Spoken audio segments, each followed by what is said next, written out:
Good morning, lovely people. Hello from the land of the hornbills.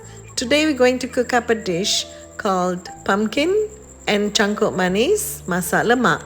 Cangkok manis is also known as the star gooseberry vegetable. Here we have dried anchovies which I've washed and drained, shallots, garlic, salt and white pepper.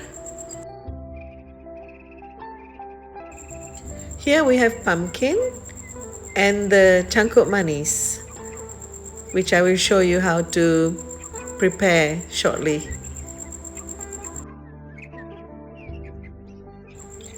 Here's how you do the cangkok manis. Hold one end of the main stalk and use the other hand to remove the leaves in one swift motion. It will come off easily. Just use a colander of your choice. Here I have a bamboo colander to collect all the leaves that you have plucked off, and give it a quick rinse under tap water to remove bits of dirt from the leaves. Here I have a stalk left over which I missed out on. We'll now put these leaves aside while I get the pumpkin ready. I'm just using a vegetable peeler to skin the pumpkin. Just get rid of all of the skin, and then I'm going to chop the pumpkin into large cubes because we don't want it to turn to mush when we simmer it in the coconut milk.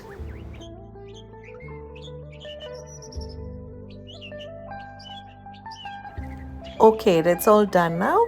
Let's head over to the shallots and garlic that I have sliced and the anchovies. I'm adding it to the pestle and mortar so I can grind it up coarsely.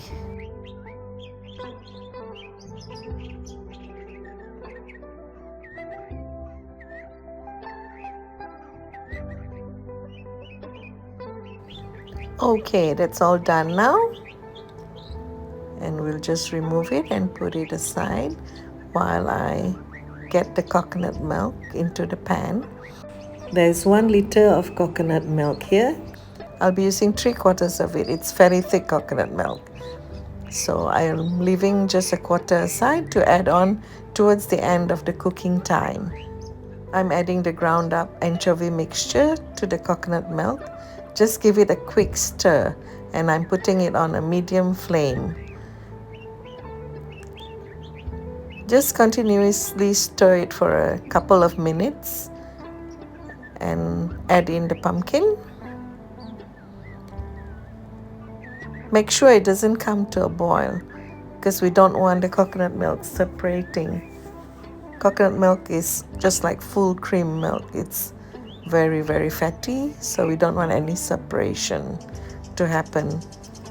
We only need to stir it from time to time over that gentle heat.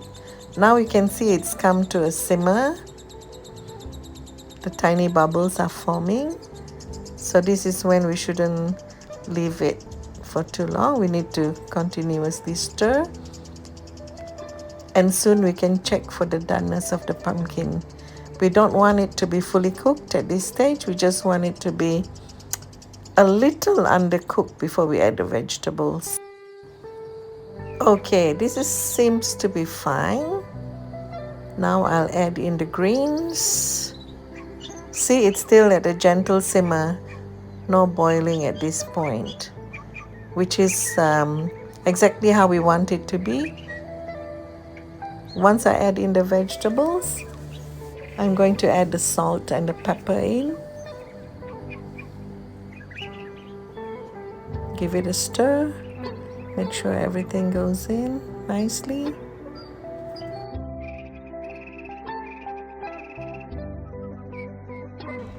I've added in the remaining quarter of the coconut milk from earlier on.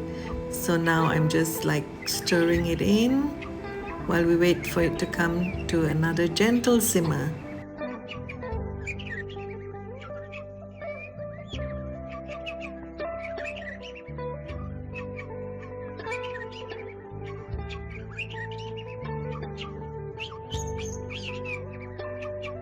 Here you can see the little bubbles forming around the pan. That means it will be done soon, so we just keep an extra vigilant eye out for things. Okay, it's about done now. We should turn the fire off, and then it's ready to eat. And here it is, all done and ready to go. Usually we serve this with sides of fried fish, fried chicken, sambals. Here I'm serving it with fried fish, green chilies and calamansi, and a side of brinjal chutney.